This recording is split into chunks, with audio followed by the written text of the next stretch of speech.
Pola pikir hitam putih adalah salah satu jenis pola pikir ekstrim yang seringkali dimiliki oleh seseorang.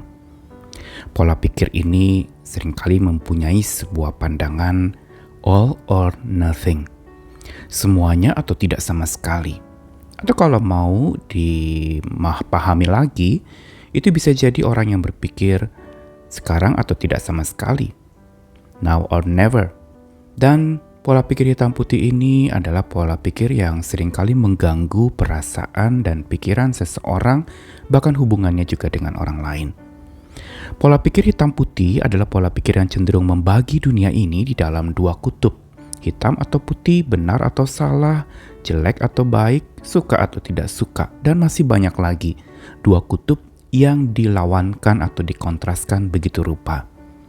Sehingga seringkali ketika orang terjebak dalam pola pikir ekstrim hitam putih, ini membuat dia akan mengalami sebuah kerusakan perasaan atau mood yang menyebabkan dia tidak dapat menjalani kehidupannya dengan suasana hati yang baik. Tetapi apakah ini tidak dapat ditangani atau diatasi? Jelas bisa. Dengan cara apa? Untuk pola pikir hitam putih ini tidak menguasai dan bahkan merusak sebuah kedamaian di dalam hati, kita justru perlu memahami bahwa pola pikir ini adalah sesuatu yang perlu kita perjuangkan dari hitam putih menjadi warna-warni.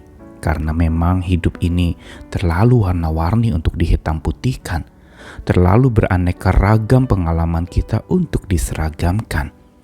Untuk itu, kita perlu berjuang untuk supaya pikiran kita sesungguhnya diserahkan kepada Tuhan dan sekaligus kita mengalami perubahan oleh pembaruan pikiran kita sebagaimana yang kitab suci katakan, supaya kita tidak kesengsem sama pikiran ekstrim hitam putih atau all or nothing.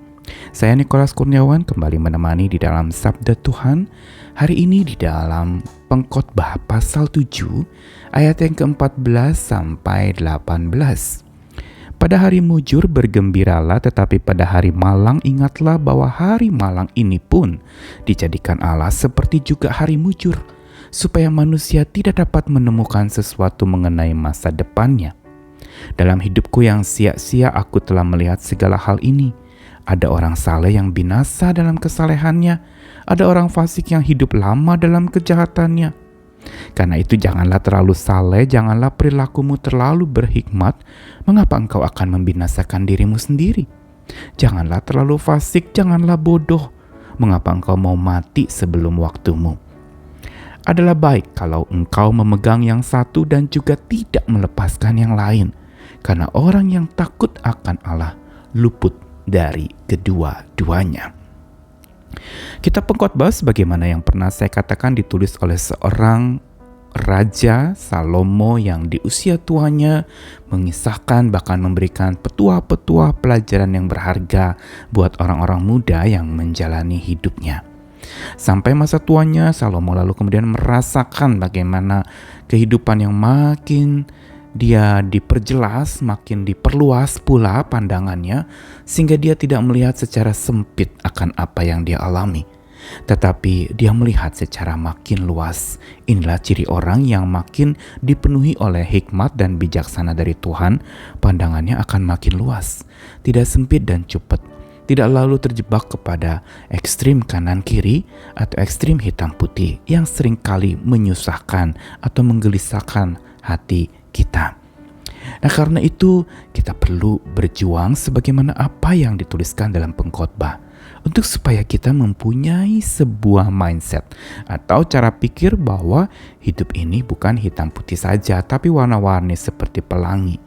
Dan juga tidak kutub utara, kutub selatan yang berkontras dan berkontradiksi itu, tapi sebuah bulatan pergumulan yang tidak pernah akan habis dan banyak sisi-sisi yang kita perlu lihat, bukan dua sisi saja. Karena itu Pengkhotbah mengingatkan di dalam ayat yang ke-14, dia katakan bahwa Tuhan bukan saja menjadikan hari-hari yang mujur, tapi juga hari-hari yang malang. Pengkhotbah ingin mengatakan atau penulis kitab Pengkhotbah ini ingin memberitahukan bahwa sesungguhnya hari malang atau hari mujur itu juga dijadikan Tuhan. Jangan mengkotak-kotakan dengan mengatakan, oh ini hari mujur dan tidak ada Tuhan di sana. Atau hari malang di mana Tuhan tidak bersama dengan saya juga.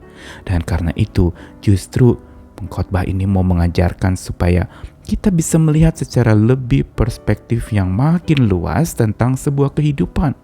Karena yang dikatakan jangan berlebihan, jangan terlalu saleh, jangan perilakumu terlalu berhikmat. Dan juga jangan terlalu fasik. Dengan kata lain, jangan kelewatan atau jangan berpikir berlebihan. Jangan sampai terjebak kepada sebuah pola pikir ekstrim. Karenanya ayat 18 menjadi penting dan kata kunci untuk kita bisa mengatasi sikap di mana kita kesengsem pikiran yang ekstrim itu. Ayat 18 mengatakan apa? Adalah baik kalau engkau memegang yang satu dan juga tidak melepaskan yang lain. Karena orang yang takut akan Allah luput dari kedua-duanya. Kitab Pengkhotbah ayat 18 ini pasal 7 mau mengingatkan bahwa jangan lepaskan. Pegang yang satu, jangan lepaskan yang lain. Karena orang yang takut akan Allah tidak akan terjebak kepada pola pikir ekstrim yang membuat dia lelah. Takut akan Allah. Inilah kata kunci untuk supaya kita tidak lagi kesengsem sama pikiran ekstrim. Kita melihat secara lebih tenang dan orang yang tenang bisa menjadi menang sehingga dia tidak dikuasai oleh pola pikir yang menjebak dengan hitam putih itu. Tetapi justru pola pikir warna-warni yang sebenarnya Tuhan izinkan ini terjadi. Tuhan juga penguasa atas warna hitam atau masa kelam hidup kita, tapi dia juga penguasa atas warna putih dan masa cerah ceria hidup kita.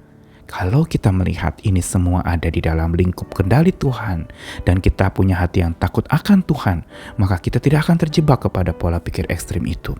Karenanya mari kita berjuang supaya pembaruan akal budi kita terjadi.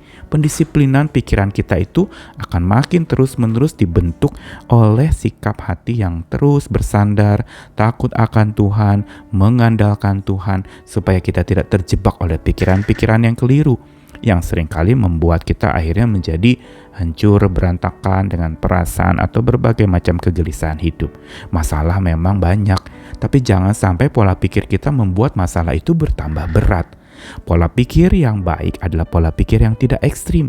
Pola pikir yang justru dipenuhi oleh cinta kasih Tuhan, damai sejahteranya yang memelihara pikiran kita, dan kekuatan anugerahnya yang membuat kita bisa menaklukkan pikiran kita kepada pikiran Tuhan. Dan kita tidak dijebak oleh pikiran-pikiran dunia yang menggelisahkan dan melelahkan. Tuhan mengasihi kita, ayo pembaruan pikiran itu jalankan terus. Terus beri pikiranmu diperbarui oleh kasih Tuhan sehingga segala yang baik, yang mulia, yang benar pikirkanlah semuanya itu.